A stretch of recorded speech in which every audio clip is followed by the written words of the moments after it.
ये साधु और सन्यासी गिरिराज के हैं वासी, ये साधु और सन्यासी गिरिराज के हैं वासी, ये साधु और सन्यासी गिरिराज के हैं वासी, ये साधु और सन्यासी गिरिराज के हैं वासी। भक्तों की लखोलाती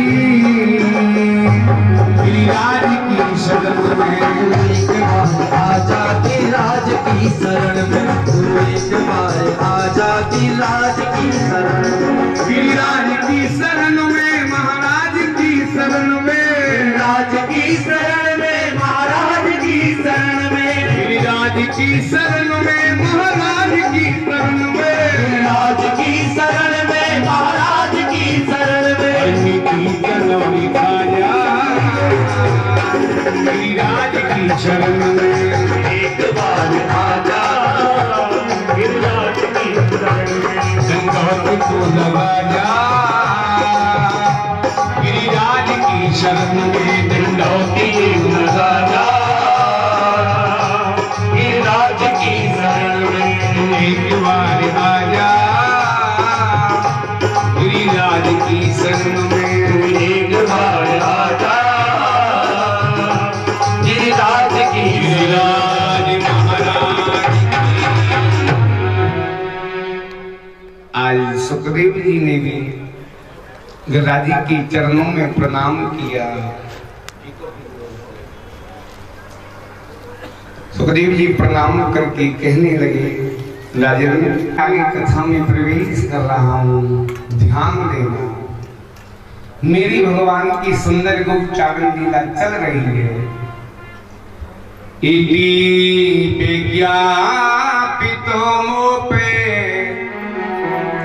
भगवान देवकी सुतः भक्त्या विप्रभार्यायो प्रसीदन्ति ब्रवे प्रिया देवजना समो नाम हस्ते स्वर्ग कामया।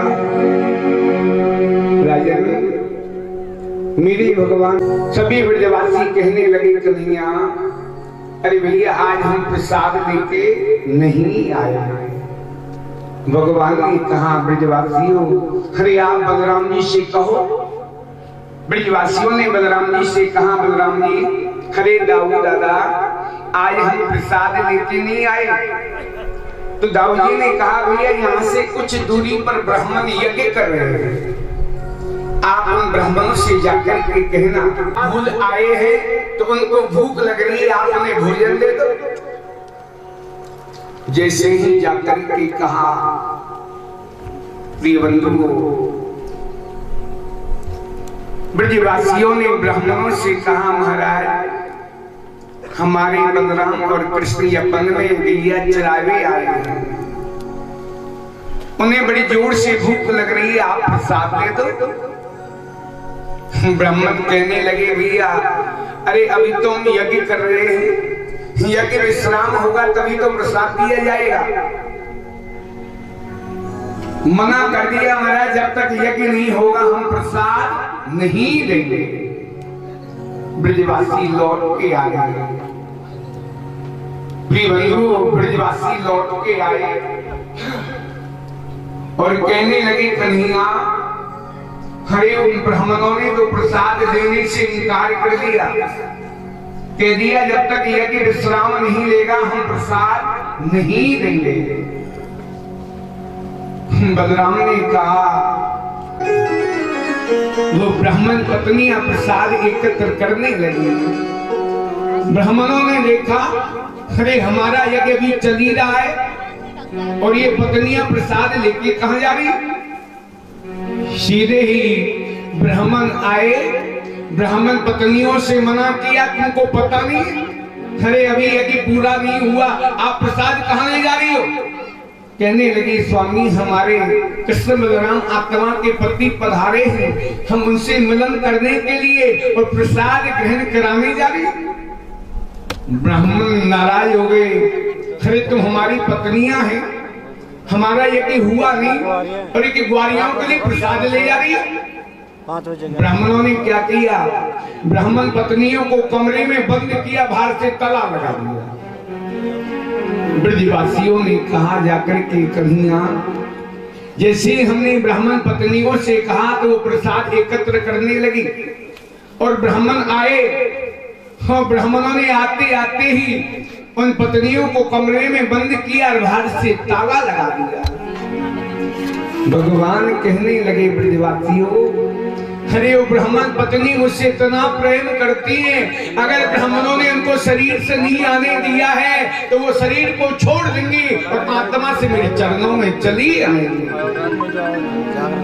ऐसा ही हुआ, यहाँ पधारी हो, परंतु आप ऐसे कैसे आ गई?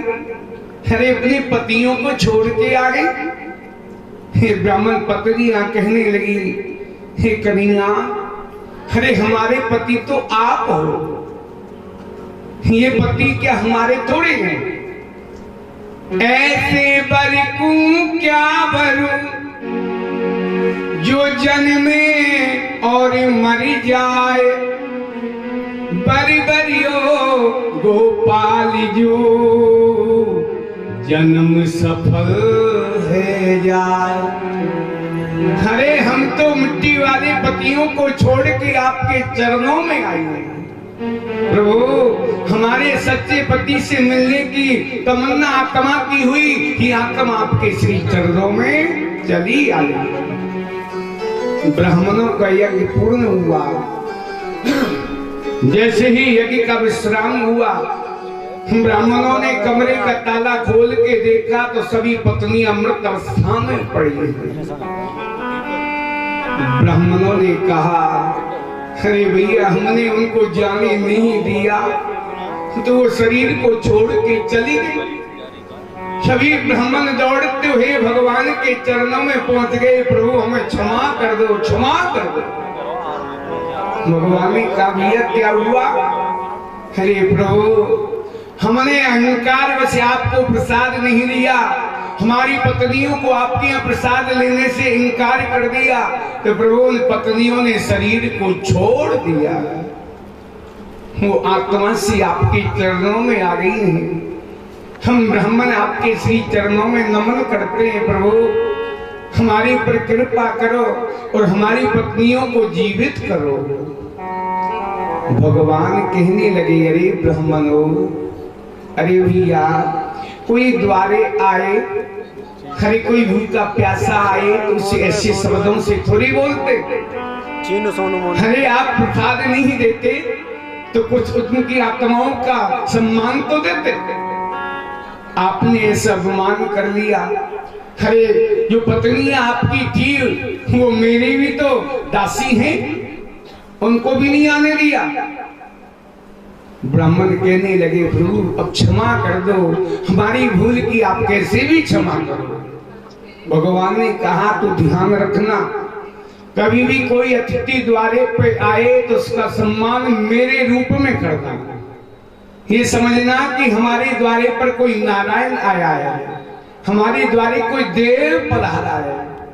ये नहीं आपने ब्रजवासियों को ऐसी अनादर कर दिया, ऐसे लताड़ दिया, भगा दिया, हम प्रसाद नहीं देते, हमारा यज्ञ चल रहा है, अब यज्ञ कहाँ गया? अरे जिसके लिए आप यज्ञ कर रहे थे उससे कुछ लाभ मिला? ब्राह्मण कहने लगे, केवल हानि के सिवाय कुछ नहीं मिला। अरे मिलता तो जब जब आपके हृदय में श्रद्धा होती। श्रद्धा तो थी नहीं, आपको केवल अभिमान था, वो अभिमान का किंतु आज झरा। ये ब्राह्मण चरणों में लेट गए, प्रभु कैसे भी हमें क्षमा कर दो, क्षमा कर दो। भगवान ने कहा, तो ब्राह्मणों लौट के जाओ, आपकी पत्नियां जीवित अवस्था में मिलेंगी। जैसे ही ब्राह्मण लौट के गए और कमरे में देखने लगे तो सभी पत्नियां मुस्कुराती हुई मिली। राधे राधे। आज वो ब्राह्मण पत्नियों ने सुंदर प्रसाद एकत्र किया और लेकर के भगवान के पास गई, भगवान को प्रसाद ग्रहण कराया, सभी ब्रजवासियों को ग्रहण कराया। आज ये ब्राह्मण पत्नियां कहती हैं, प्रभु आपने अपना बनाया, मेहरबानी आपकी। शीशे को हीरा बनाया, शीशे को हीरा बनाया, मेहरबानी आपकी। आपने अपना बनाया, मेहरबानी आपकी। आपने अपना बनाया, मेहरबानी आपकी। आपने अपना बनाया, मेहरबानी आपकी। शीशे को हीरा बनाया, शीशे को हीरा बनाया, मेहरबानी आपकी। आपने अपना बनाया, मेहरबानी आपकी।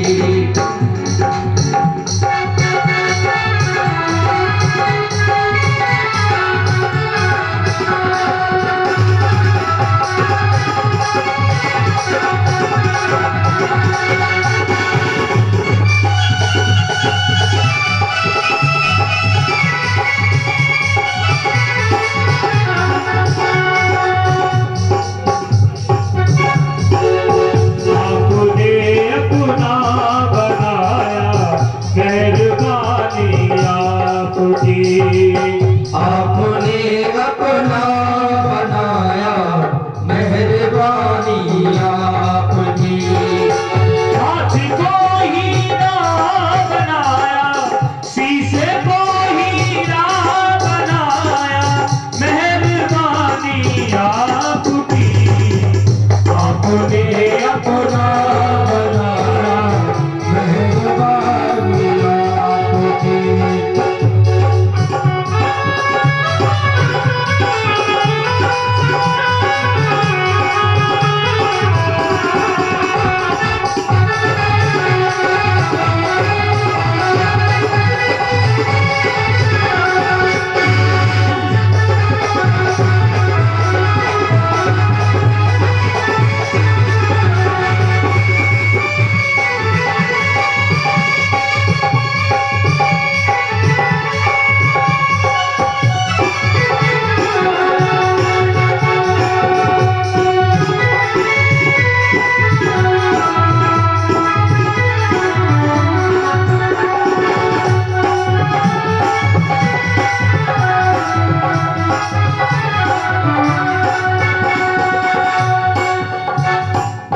तुम नहीं चाहते थे प्रभु जी, ऐसा न प्रभु जी आपका। हम नहीं चाहते थे प्रभु जी, ऐसा न प्रभु जी आपका। अपने ही चरणों से लगा लो, अपने ही चरणों से लगा लो, अपने ही चरणों से लगा लो, अपने ही चरणों से लगा लो।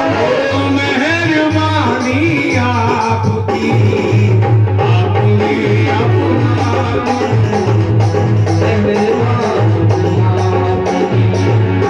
आपने अपना बनाया, मेहरबानी आपकी।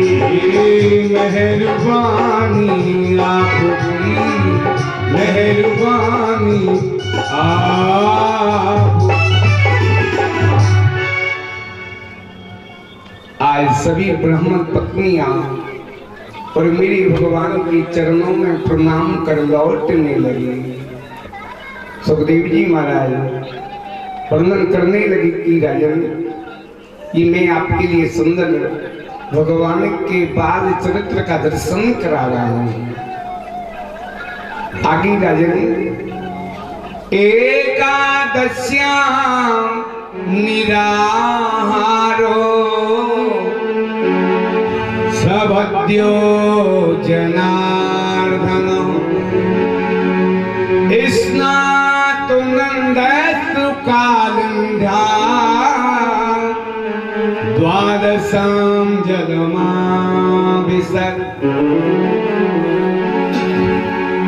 आज एकादशी का व्रत नंद बाबा ने किया, व्रत किया, रात्रि को नींद नहीं आई।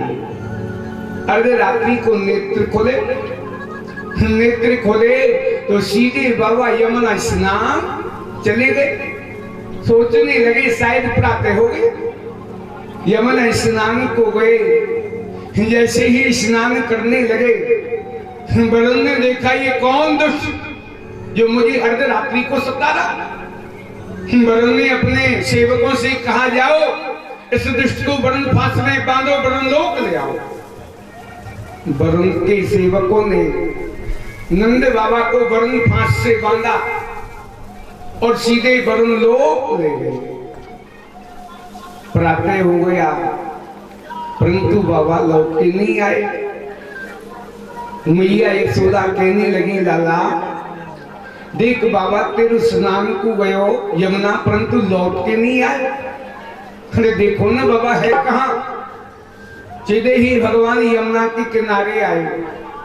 भगवान ने देखा बाबा की वस्त्र भी रखे, चरण पादिका भी रखी है, कमंडली भी रखा है, परंतु भगवान ने पूरी यमुना में खोजा, शायद बाबा डूब गया हो, यमुना में नहीं मिला।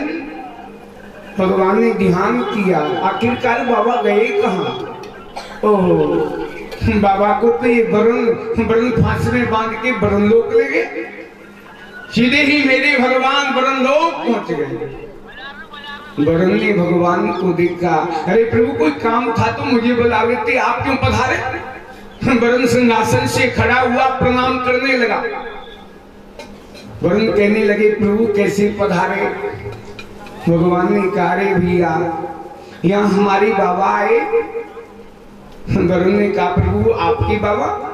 हाँ भैया वो हमारे बाबा है प्रभु, अर्धरात्रि को स्नान को आए तो हमें बांध के लाए। प्रभु हमें क्षमा कर दो, क्षमा कर दो, हमको पता नहीं था प्रभु आपके बाबा है।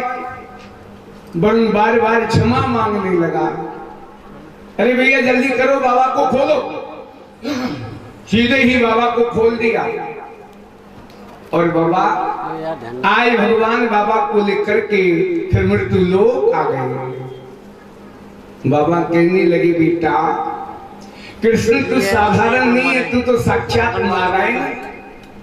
भगवान ने कहा, नहीं बाबा, अरे मैं तेरो बेटा हूँ, नारायण कैसे हूँ।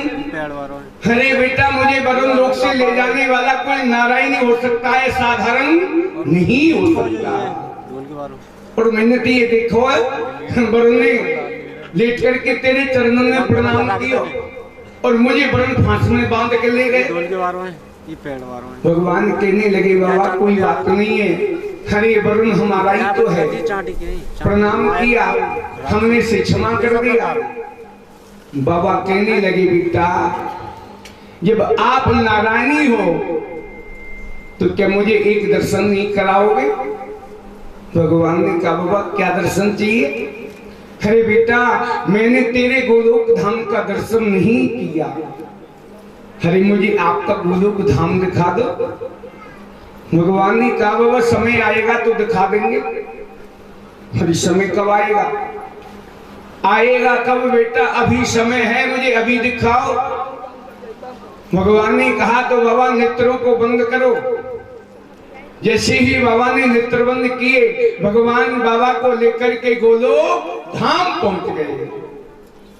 गोलोक धाम की जब नंद बाबा दर्शन करने लगे, कहने लगे, बेटा हरे कृष्ण तो ऐसो लग रहे हो कि तेरो साक्षात वृंदावन हो।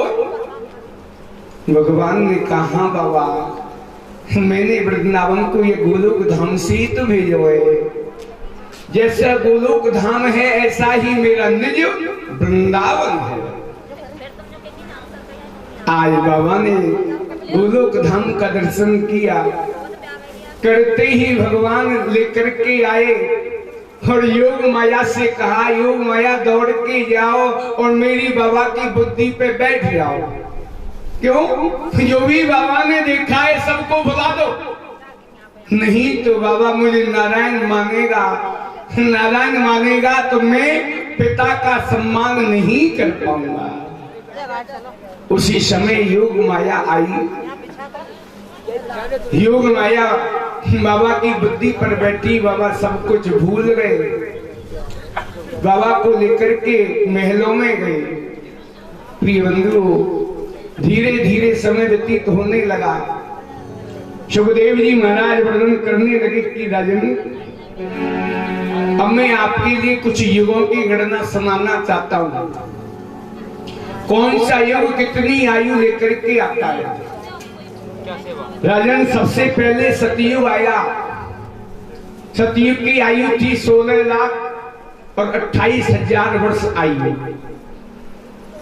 उसके बाद में त्रेता आया। त्रेता की आयु 12,96,000 साल की हो गई। त्रेता के बाद द्वापर आया। द्वापर की आयु 8,64,000 साल की रही। और द्वापर के बाद कलयुग आया। कलयुग की आयु 4,32,000 साल की है।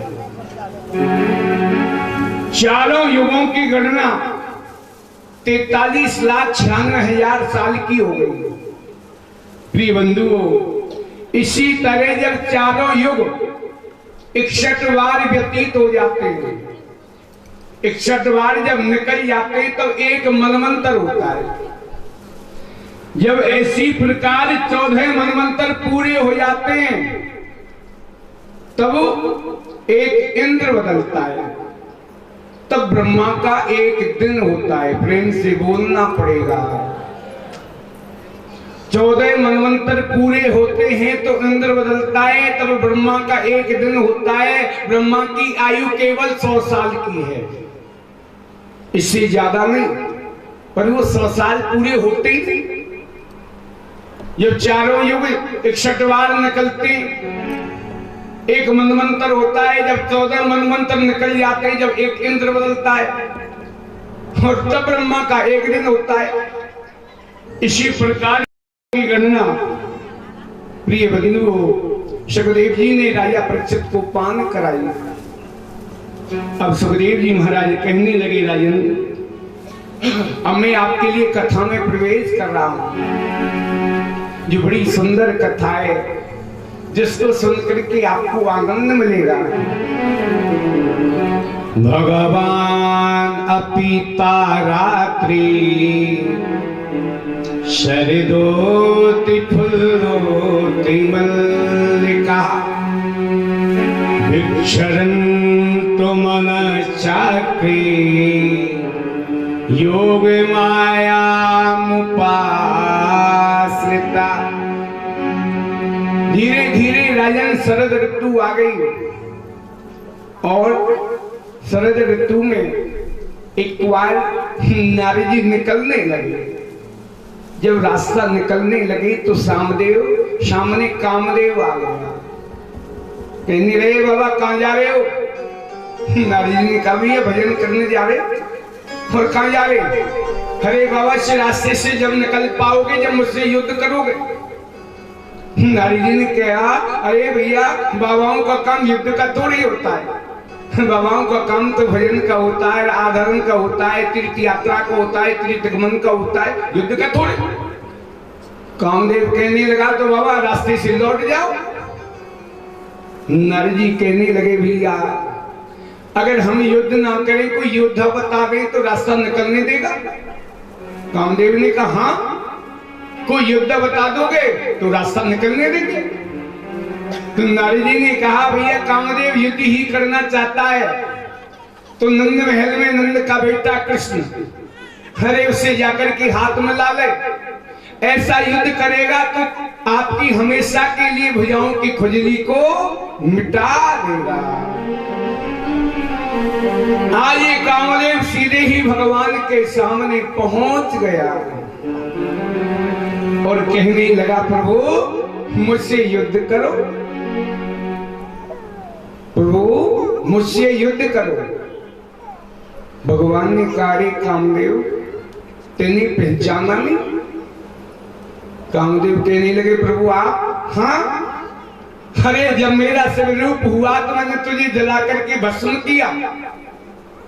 कामदेव कहने लगा, कोई बड़ा काम नहीं किया। क्यों? क्योंकि उस समय आप समाधि में थे। मैं आपकी समाधि तोड़ने गया, आपने मुझे भस्म कर दिया, तो बड़ा काम नहीं किया। तो दूसरा ध्यान कर, जब मेरा राम रूप हुआ तो मैंने तुझे परास्त किया। रामदेव कहने लगा ये भी बड़ा काम नहीं किया। क्यों? उस समय आप मर्यादा में थे।